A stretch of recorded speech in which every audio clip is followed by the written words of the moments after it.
Guys, welcome back to my channel. Today, i-review natin itong bagong sedan ng Toyota. This was recently launched in the market and they call it Toyota Aitiv. It's actually hybrid so exempted siya sa coding. At ang selling price is 1,198,000 pesos.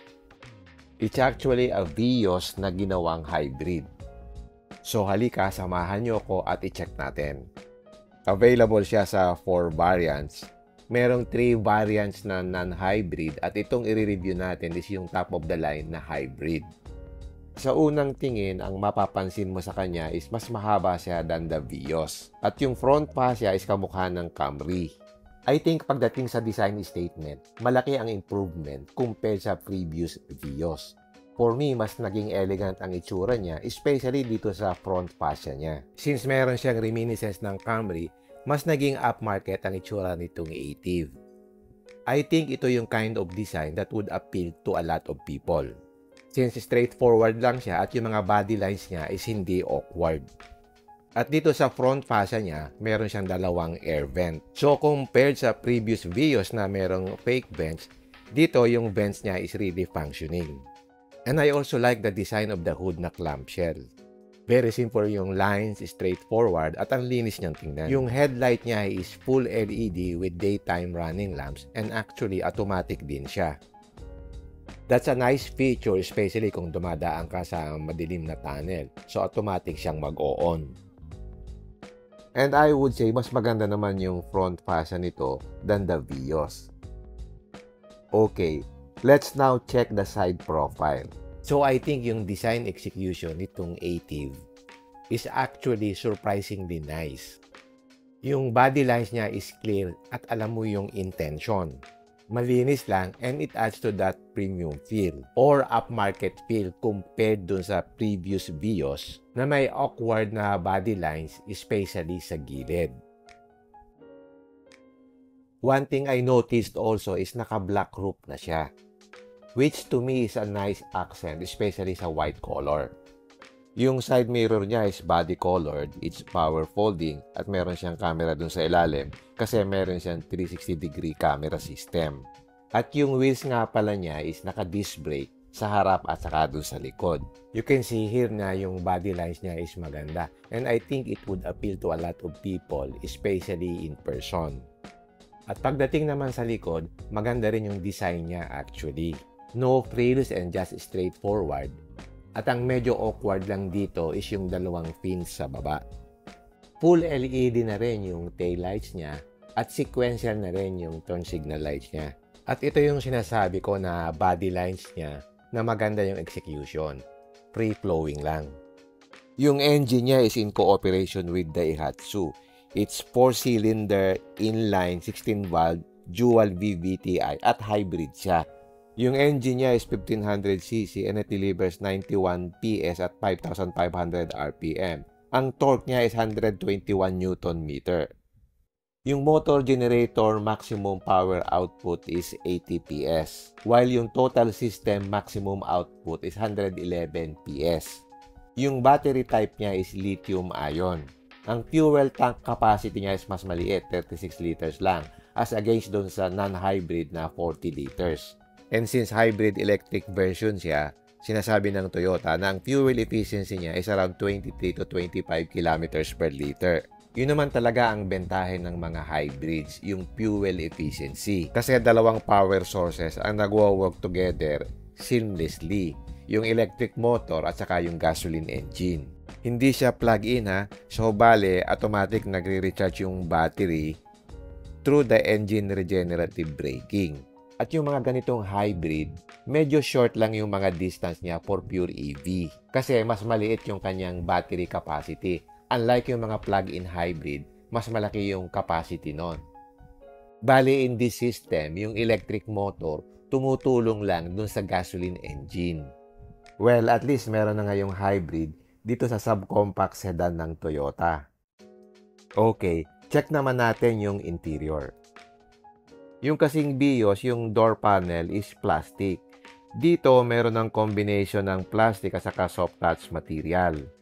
So, nandito yung side mirror switch niya at saka yung mga window switches. Compared with the BIOS, mas maganda ng konti ang quality nitong mga switches dito. At ngayon meron na siyang black tray. Makikita nyo meron siyang parang diamond pattern na design. Meron na ding soft touch material dito at meron na siyang tunay na stitches. Kasi yung sa BIOS, fake yung mga stitches niya. Dito naman sa lower portion, merong mga switches dito for the traction control, sa EV mode, dun sa headlight control, at saka yung sa parking sensor. At dito sa ilalim, merong siyang small compartment where you can put your cards. At meron siyang cup holder dito sa left side ng dashboard. Ganito yung pag-open niya. So, you can put your drink here at pagkatapos, pwede mo nang i-close. So, hindi na siya halata na cup holder. Yun lang, for its price, dapat automatic na yung adjustment dito. Ngayon, manual pa rin siya. At nandito naman yung lever sa pag-open ng gas tank at saka yung lever sa pag-open ng trunk. Okay, check naman natin yung steering wheel. Na-adjust siya, natitilt siya up and down at pwede mo rin siyang i-telescope. Pwede mo siyang hilahin at saka itulak. So, para makita mo yung iyong driving position. Dito sa left side ng steering wheel, may mga controls dito to control yung instrument cluster. Dito naman sa right side, nandito yung switch for adaptive cruise control, sa drive mode, saka doon sa lane keeping assist. Yung kanyang instrument clusters, ganito yung itsura. Digital na siya. Dito, makikita mo rin kung saang drive mode ka. At ang kagandahan dito, automatic na yung headlights niya. That's a nice feature to have. Maganda naman yung steering wheel niya, it's leather wrap, tapos naka-EPS siya. So, naramdaman ko dito, magaan talaga yung manibela niya. Okay, check natin yung dashboard. 2 layers siya. Dito, soft touch material, at dito sa higher portion, plastic siya. At meron siyang white stitching dito na tunay na, kasi yung dating Vios, fake yung stitching niya. Yung display naman niya is about 10.1 inches. Meron siyang wireless Apple CarPlay at saka yung Android Auto, yung Bluetooth, saka yung voice command. Ito yung push start button at andito yung control ng fan speed at saka yung control ng temperature ng aircon. Single zone nga lang pala siya. And then dito may dalawang USB port, isang Type A saka isang Type C. At nandito naman yung area for wireless charging. At heto naman yung kanyang gear shifter. Typical na automatic na merong PRND. Pero wala siyang manual mode. Nandito naman yung automatic parking brake saka brake auto hold. And then pag binuksan mo itong center armrest, merong compartment dito. Katamtaman lang yung laki, so kayang-kaya yung mga essentials mo dito. At dito sa tagiliran ng center console, meron din ditong maliit na compartment. Ito naman yung glove box niya, hindi siya dump, so pag binuksan mo, bumabagsak siya, hindi yung dahan-dahan. At dito sa passenger side, meron ding cup holder. Iba nga lang yung design niya. Makita nyo, nasa baba siya ng aircon vent. Doon sa left side kasi, nandun siya sa may higher portion. Pagdating naman sa seat quality, okay naman siya. It's two-tone para magkaroon ng accent. But yung leather quality is synthetic talaga. At hindi siya ganun kaganda compared doon sa higher trims ng Toyota. Pagdating naman sa interior feel, ang laki ng difference niya compared doon sa Vios. Dito, mas upmarket na. Okay, check naman natin dito sa may headliner area. Dito sa driver side, meron siyang vanity mirror. Pero dito sa passenger side, wala siyang vanity mirror. Which is unusual. Normally kasi yung passenger, siya yung nagsasalamin eh. Dito, meron siyang sunglass holder. Tapos, meron siya dito interior cabin lights. Check natin. Yan, LED naman. Maliwanag siya. And then, dito sa gitna, meron din siyang ilaw. Itong headliner medyo naka-depress dito sa may driver side at sa passenger side. Okay, tama lang yung kanyang headroom. So, ganito yung view niya from the inside. Okay, nandito naman tayo sa likod. Yung door panel niya is plastic. Merong konting soft touch material. Tapos meron ditong cup holder. Dito sa baba, compartment na lang siya. And then, nandito rin yung kanyang pinaka-speaker. Check natin itong upuan. Yung thigh support is okay naman. So, tama lang yung kanyang height. Ang napansin ko lang dito, hindi masyadong kaluwagan ng space niya pagdating dito sa likod. At dito sa likod, meron na rin siyang air conditioning vent. So, dito sa gitna, meron siya dito. At dito sa lower portion, meron siyang dalawang charging point at saka isang 12-volt socket. Meron din siyang map pocket dito sa likod ng passenger seat at saka dito sa driver seat. Ang ayaw ko lang dito, gaya ng sa Yaris Cross, meron siyang perforated material dito sa likod ng seat. By the way, wala siyang center armrest na usually meron dalawang cup holder. Instead, naglagay sila ng cup holder dito sa door panel. At meron din siyang headrest dito sa likod. Pero nakafix siya doon sa dalawang tabi. Yung sa gitna, adjustable.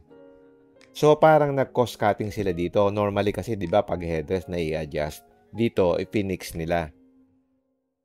So, overall, ganito yung itsura ng rear portion. Again, napansin ko lang dito, hindi siya ganun ka-spacious. And since it's a subcompact sedan, expect mo talaga na ganito yung space sa loob. At dito nga para sa likod, merong third brake light. So, kitang-kita yan from the glass. Okay, punta na tayo dun sa trunk area. So, ang trunk niya malaki. Yung sa Vios, ganyan ding malaki rin yung trunk space niya. So, yan, tapos na tayo. Naipakita ko na yung mga exterior features, saka yung interior features. Okay, let's summarize and I want to share with you my thoughts about this car. Itong Toyota Ative is a new subcompact sedan being offered by Toyota Motor Philippines Corporation. It is positioned alongside but not necessarily replacing yung long-time model na Toyota Vios. Itong Ative is imported from Thailand and occupies a slightly higher specification than the older Vios model sold locally. And more importantly, ito yung hybrid electric vehicle variant of the Ative. And I think ito yung most affordable electrified model ng Toyota Motors to date. At yung shape niya, meron siyang parang fastback silhouette styling. Kaya mas mahaba ng konti yung kanyang wheelbase than the regular Vios.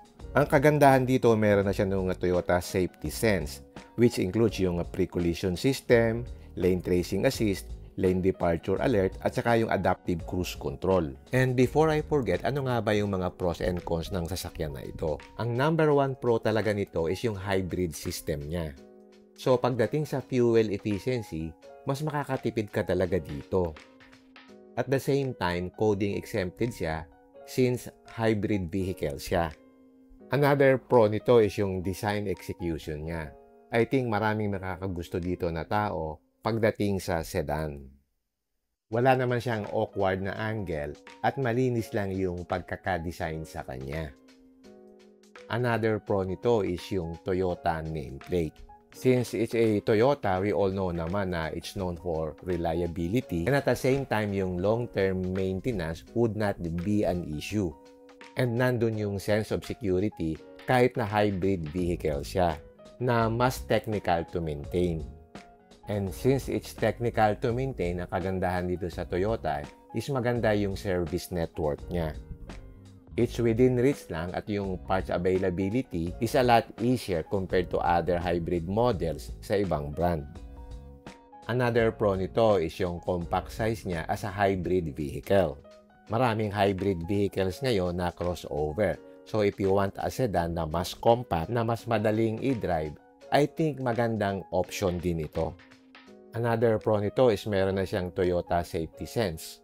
So kung need mo yung mga adaptive cruise control and other features, magandang addition na yun dito at meron 360 compass siya.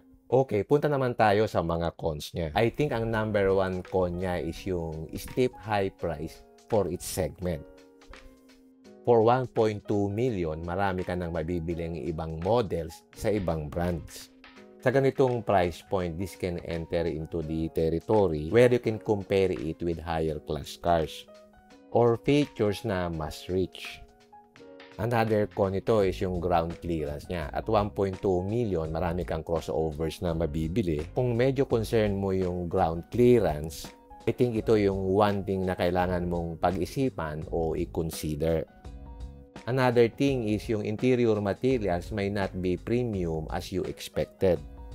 And since this is a Daihatsu at kasama dun sa DNGA platform ng Toyota, just like the Yaris Cross and the Wigo, in terms of quality, it's not at par with the TNGA na gawa talaga ni Toyota. So makikita mo yan dun sa Reddit, yung mga buyer's remorse pagdating sa quality niya. So expect mo pagdating sa NVH as well as sa build quality ng interior panels niya, may tendency talaga na mag-creak at not as well built as other models of Toyota. So that's one thing to think about if DNGA platform, yung specific model ng Toyota na tinitingnan mo.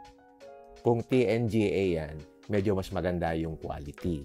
Pero kung DNGA yan, medyo on the cost-cutting side siya since it's a Daihatsu. And lastly, ang nakikita kong con niya is yung space niya sa loob.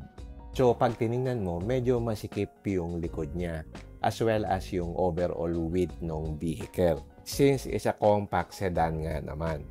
So I think if you are looking for a hybrid vehicle na maluwag, I think this is not the car for you. So yun lang naman ang mga nakikita kong pros and cons nitong Toyota Ative. So overall, if you ask me, okay naman siya na vehicle. It's a good vehicle and still not perfect. Kung ang priority mo is reliability and safety features and feel ng modern design, then this Ative is a solid choice for city driving o suburban driving. Yun nga lang, don't expect a premium feel in this vehicle.